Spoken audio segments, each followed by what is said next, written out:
I'm not up there about the bell. As you know, like a lot of times I don't necessarily talk about investing.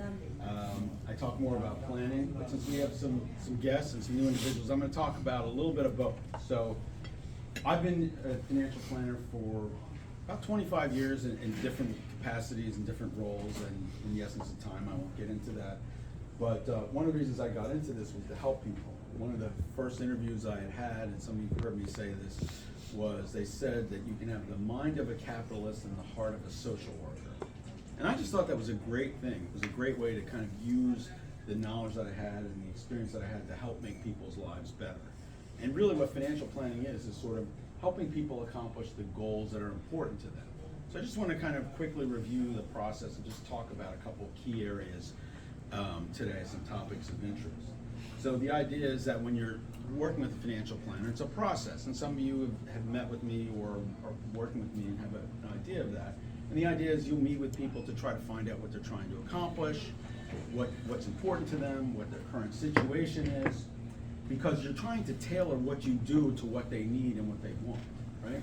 So once you've done that, you'll start assessing their current situation, what they're doing well, what they're not doing well, if they have excess cash flow, if they're break even or have a shortfall, prioritizing those goals, kind of figuring out what's realistic, what's not, making those trade-offs. I tell people, listen, I can illustrate any goal you want. That doesn't mean you can do it.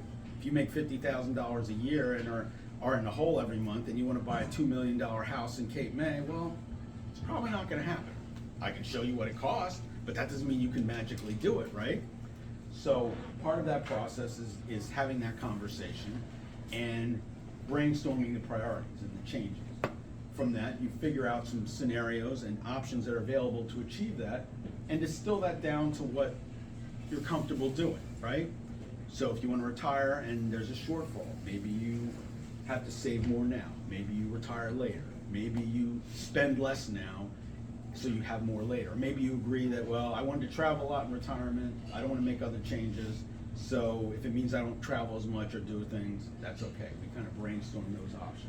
Once you've done that, then we'll come up with what we're going to recommend and a schedule to implement it. But also one of the most important things is that when you're putting a plan together is who's going to implement and how, right?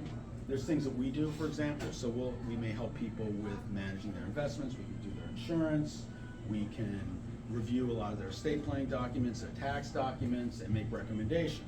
But ultimately, there may be things that they need that they may need other people to do. That's one of the reasons that I belong to this group, for example, not just for me, but for people that I work with, right? If somebody's buying a house, they need a real estate agent or a title agent. Hopefully I'll be able to help you with that one of these days. You know, once they get in the house, then of course they find out the electrical's messed up, or they realize their bill's too high, so they want solar, or their homeowner's insurance is lousy. So then we'll work with other professionals to help implement that.